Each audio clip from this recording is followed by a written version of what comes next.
The Breath of the Wild 2 teaser trailer that was released earlier this year has done exactly what it set out to do: tease us all. Zelda theorists across the entire internet have been scrambling to uncover the secrets of the meticulously crafted trailer, from deciphering the strange backwards melody to pinpointing the identity of the mysterious hand. If you've been here at Masked Nintendo Bandit for very long, you'll probably remember that I also made a theory video on the castle's bizarre levitation that appeared at the end of the trailer, where I claimed that somewhere in the clouds of dust seen beneath the castle, there were large mechanical legs obscured from view. What I did not do, however, was go into very much detail regarding this particular theory at all. So today, my fellow Zelda people of the internet, I plan on doing so. I plan on bringing so much more to the table to support the theory that this can only be classified as a new theory entirely. But a task this grandeur can't be done alone. So friends, today I have a very special guest for you all. The fantastic NintendoBlackCrisis himself shall be joining us to discuss this intriguing topic. Hey guys, just want to say that there is a second part of this collab that will be over on my channel. So once this video is done, you'll all know where to go.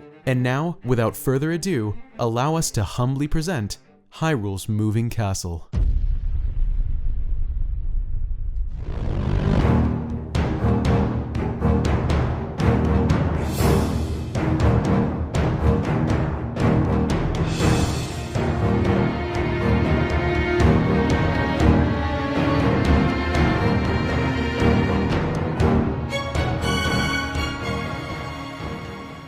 As Bandit already mentioned, Hyrule Castle may actually have big mechanical spider-like legs sprouting under the surface, essentially making it a massive variant of the Guardian Stalkers we see in Breath of the Wild. Give it a weapon, and it could even turn out to be another divine beast. Now, sure, this does seem like a cool idea and all, but is there any kind of proof that would make this seem less of a completely random idea pulled out of midair? Well, yes. Yes, there is actually. Let's backtrack from the trailer a bit and focus for now on what we know about the castle from the game itself. Simply navigating around the castle's dungeon-like interior and exterior was in and of itself a different kind of challenge. Normally, you'd be able to walk around the world of Hyrule trusting in nothing more than the directional minimap to provide all the details you missed. But the castle had way too much verticality for such a simple map style. Verticality, by the way, is the term in video gaming that relates to the amount of detail or playable spaces in a game in regards to the vertical axis instead of just the horizontal. For instance, in Breath of the Wild's immersive world map, there's a lot of landmass to run around in, but you can also climb up walls and cliffs and the sides of canyons to find hundreds and thousands of secret areas and collectibles. This is what we refer to as verticality, and Breath of the Wild has lots of it.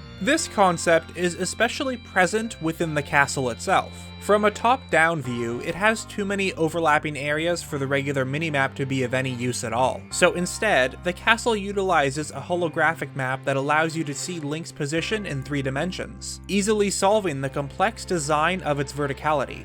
Neat, right? And where else have we seen maps like this one? That's right, in each of the 4 major divine beasts. Coincidence? Yeah, maybe, but that's not the only oddly specific detail. In the book Masterworks, also known as Creating a Champion, the castle is revealed to have something even more interesting within its walls. One page from the book refers to the research team that the late King Rome orchestrated in order to create effective measures against Calamity Ganon. Research teams aren't free though. However, the book has something peculiar that it mentions. It states, it was given that the royal family would cover the costs of all research, but Hyrule Castle itself had a wealth of ancient energy that was more valuable than money. The castle itself was brimming with an ancient energy, you say? The book describes this ancient energy as the glowing blue liquid found within Sheikah technology, like the stuff that transfers map data onto Link's Sheikah slate. The only other mechanisms to have the unique 3D style maps in the game, the divine beasts, also have sources of ancient energy that enable them to live on without any known external source of power. Furthermore, later on in the book, it seems to pretty heavily imply that the castle itself has somewhere inside of its walls a central control unit that was in communication with the Great Plateau Sheikah Tower in order to transmit an activation signal across all of the towers and shrines in Hyrule. We also know that at least some portions of the castle's interior, such as the observatory where you fight Calamity Ganon, are completely made out of the same advanced Sheikah material that the divine beasts and shrines are made of. All of this could be coincidental, but we also know from the Creating a Champion literature that Nintendo designed several unused divine beasts, meaning they absolutely had more in mind than just the 4 ones we find in-game. One that might have been scrapped is the model hanging from the ceiling of the Hateno Ancient Tech Lab. Combine all of this information with the levitation we see in the trailer, and you've got yourself what could be Hyrule's moving castle. I understood that title reference, by the way.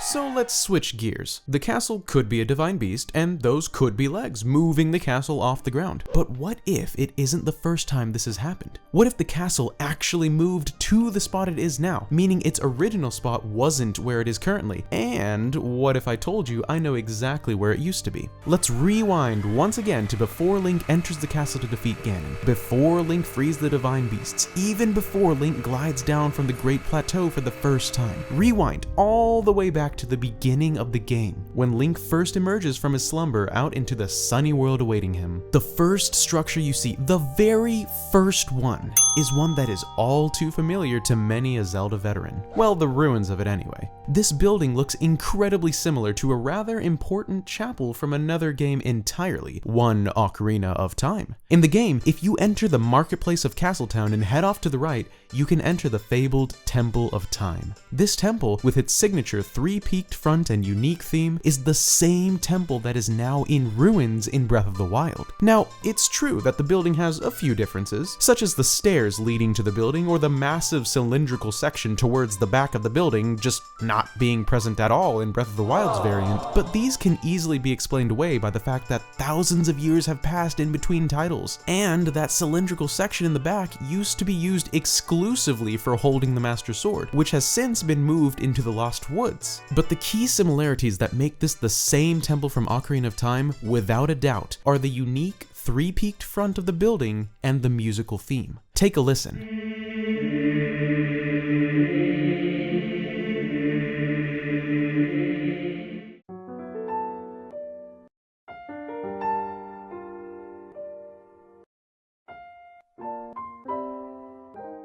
So, okay, why am I spending so much time talking about the Temple of Time? Well, take a look at the temple in its original state. Notice anything missing from the scene? Yeah, it's missing its castle. Since the temple in Breath of the Wild was specifically made to be the same temple from Ocarina of Time, it's only logical to deduce that there used to be Ocarina of Time's Hyrule Castle nearby. Now, if we were to try to pinpoint where Ocarina of Time's castle would be based off of the orientation of the Temple of Time, it should have been located somewhere relatively close to the east. Now, if only there were some ruins or something there to indicate that this is truly where the castle used to be. Oh wait, there are. In fact, there are ruins all over the place from what used to be the old castle town. There are remnants of pathways and even platforms that have since crumbled away. And keep in mind that thousands upon thousands of years have passed in between these games, meaning any number of geographical changes could have occurred over that much time. There are more than enough ruins in this area to justify all of these speculations. If the castle truly does have innate power, Sheikah technology, and legs, and can move around the world like a giant divine beast, then isn't it possible that it was once housed right here on the Great Plateau? Sure, it's possible, but why did it move then, and why is it moving now? Perhaps the castle was moved to stay at the center point of Hyrule, since we've observed the layout of the land inexplicitly and dramatically changing from game to game. Perhaps it was moved due to the intense battles 10,000 years ago. Perhaps it's just a wireless access point for the other Sheikah structures, like a Wi-Fi router. It's true that the major divine beasts were mostly created to be giant mobile weapons capable of intensely powerful attacks. But on the other hand, some of them, like Link's Master Cycle Zero, could have been created simply to be used like vehicles. What we do know from the Breath of the Wild 2 trailer is that the individual responsible for raising it is heavily heavily implied to be none other than Ganondorf himself. In the trailer, we see the castle move after Ganondorf's neck snaps to the side with that sickly cracking noise. His eyes then come to life with malice, heavily implying a connection between the two events. What could he be planning? And what does it mean for the world of Hyrule? Before we wrap this video up, I wanted to point out one last detail from an original piece of concept art for Breath of the Wild. What we can see in the image is a large piece of what looks like a mountain levitating above the ground, with a certain individual perched on top. And with that cape and armor and stature, the individual definitely looks like Ganondorf from Twilight Princess to me. If we assumed that this is tied to the levitation of Hyrule Castle from the trailer, and also assumed that Ganondorf was the one behind it, then the final clue we can gather from this image is what's shown dangling under the large landmass. Tentacle-like appendages with claws at the end, just like Guardian Stalkers. Whether it's labeled as a proper divine beast or Wi-Fi router or just a, normal everyday flying castle, there are so many possibilities that emerge from the mystery surrounding Hyrule Castle. And I happen to believe that it's a mobile divine beast. But what do you think? Let me know in a comment below what you thought of this theory and if there's a detail you think we missed. Thank you so much for watching. Be sure to like this video if you enjoyed the content and subscribe if you haven't already to stick around for much more juicy Zelda stuff in the future. Huge thanks to NintendoBlackCrisis for helping out with this one, and be sure to check yours truly out in the theory video over on his channel that's live right now. I'll have it linked in a card at the end of the video and in the description below. Thanks for watching, guys. I hope you enjoyed. As always, huge thank you to my fantastic Patreon supporters. If you're interested in getting your name featured up here at the end of every video, check the link in the description below to find out how. Also in the description is the link to my Discord page, so if you want to chat it up with the best Zelda fans out there, follow that link to join up. That's all I've got for you today, so as always, I hope you have a wonderful rest of your day. This is Masked Nintendo Bandit signing out. Peace!